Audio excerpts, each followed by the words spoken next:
So there we go. All right, 3, 2, and 1. Well, Ryan, welcome back here to Mayor's Monday, WSAU, WSAU.com. Everything going well over here in the village of Rothschild so far? Everything's going very well. Can't complain. It's, again, we have a great staff, great departments here. Very appreciative of the village board and the residents.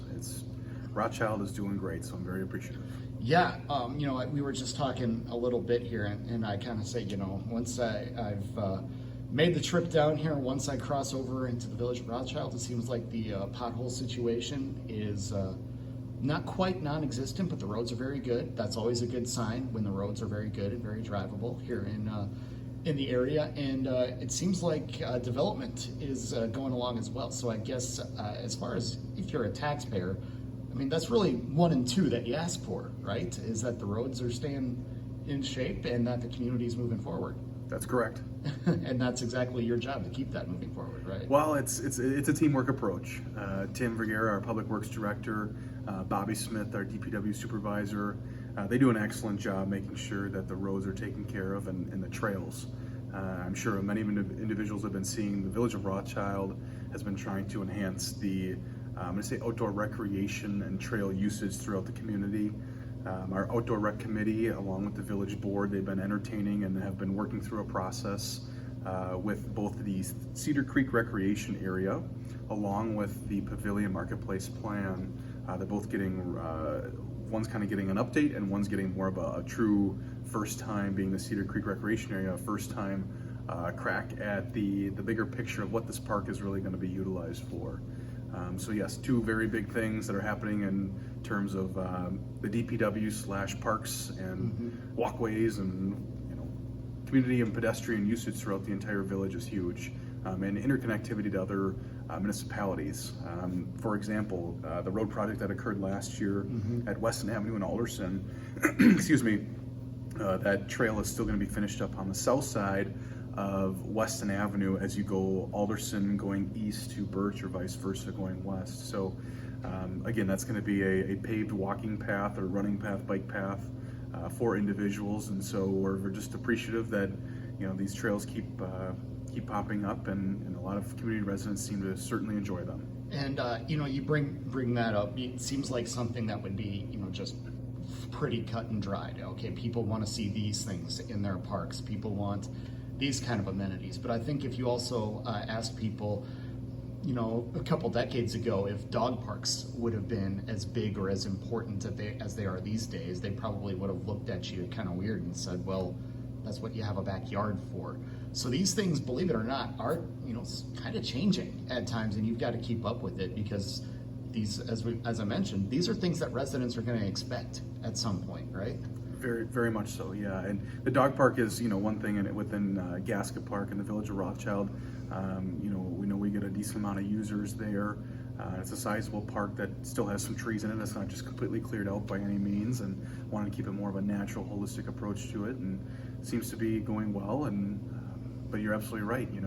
The park usage and development usage when it comes to recreation is needing to always be, I'm going to say, living and breathing, consistent with change. Yeah, refreshed, whatever it is you look at it. And again, these are things that take planning, which is where these planning committees and things like that come into place, because sometimes things move at the speed of government, but at the same time, you've got to be able to have a plan, because it's not just a matter of ordering stuff out of a catalog and then installing it sometimes, right? Correct. There's a lot more that goes on behind the scenes there.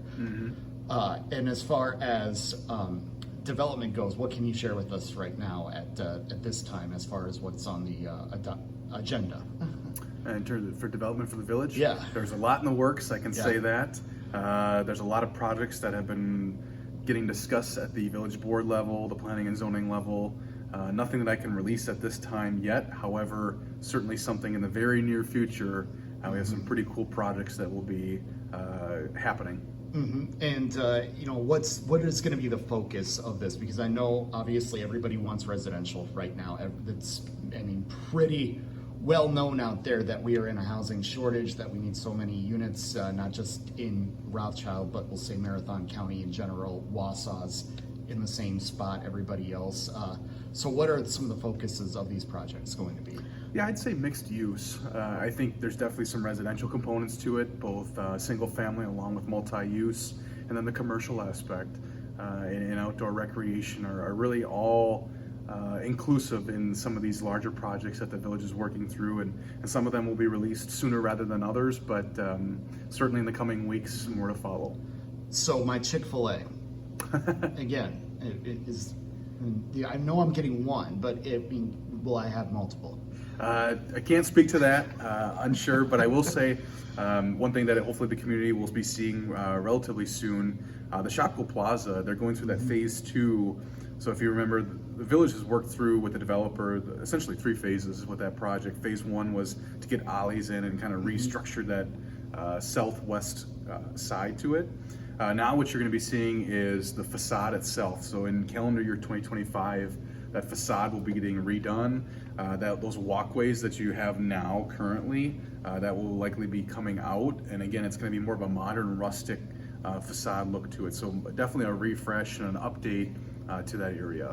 Yeah, and that's, I believe they're calling it One Everest Plaza now. Yep. And it's really, as you said earlier, just a living, breathing thing. It seems like we're getting to watch that grow and evolve right in front of our eyes too. Every time you drive by there, seems like there's something new going on.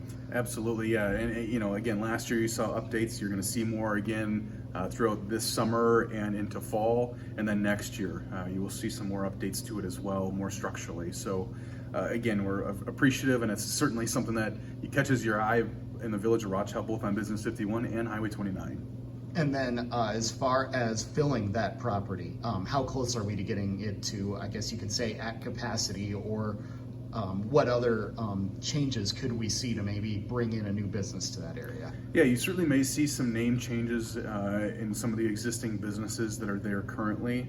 Again, the village doesn't get too involved in the actual tenants that lease those spaces, mainly because the village doesn't own the property, right? But I do know that the developer, I work closely with that developer, and that team is very aggressive in making sure that the spaces can get filled. So we're very appreciative of that. Absolutely. And then as far as PFAS goes, again, we've been following this story here just for, it seems like forever, but yes. You're getting closer and closer to getting that new water filtration system online. Yes, we are certainly getting closer.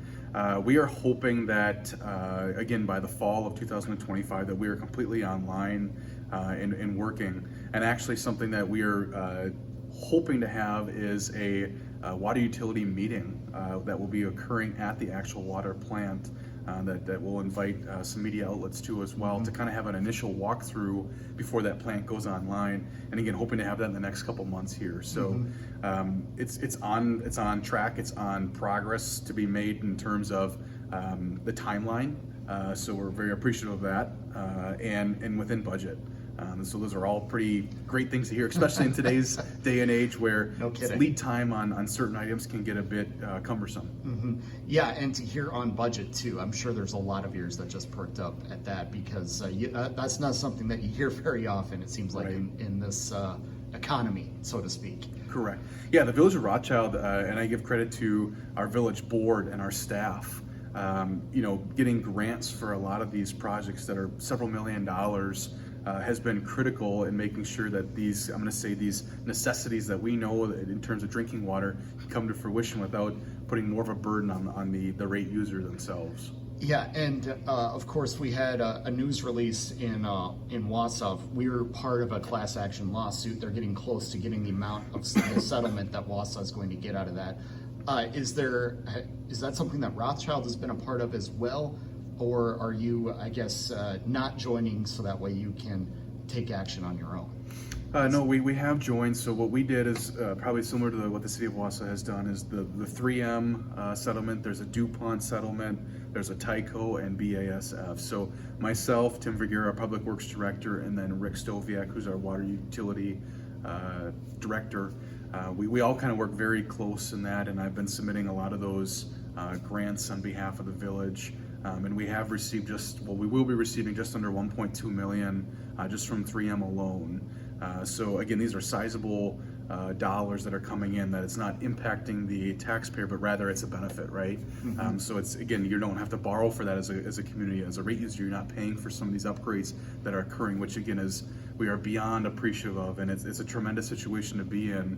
These are good problems to have, to figure out, okay, what can we do to keep updating that water and keep making sure that it's as clean as it can be for the user. So with that 1.2 million, then you're going to put it back into the utility or use it to kind of pay down some of the debt associated with these upgrades. Is that correct? Yeah, there's not a lot of strings attached to it in terms of the usage, other than, yes, it would certainly get used in the water department, but yes, that is certainly the goal, is to, again, minimal impacts to the rate users, and making sure that the water utility along with the DPW have the necessary tools when water mains are breaking or anything's occurring within that water utility itself, that they have the right equipment to finish the job. So it takes a village, and we truly mean that. So Right. It's not just if a water pipe breaks, it's not just the water utility. It's our DPW and the police department's involved, and sometimes the fire. So it's just making sure that each group can have the necessary tools that they need to keep plugging away and making sure that we keep advancing into the future. And when that happens in the middle of a polar vortex, of course, nobody is happy, period. But then when you find out it's going to put you over budget, that's just a whole nother headache to deal with, right? Correct. And that's something you have to borrow for, and that's not what you want to see. So I guess, yeah, putting that money away like that would obviously make a whole lot of sense. Right. Yeah. Anything else that you want the residents to know here before we let you go today? I think that's all. We're just, Rothschild's is doing great, and we're just appreciative again, and we can't say how much that we enjoy our residents and we enjoy the staff here and the village board, and everything's just great. Absolutely. Well, we'll look forward to chatting again in the near future. Thank you.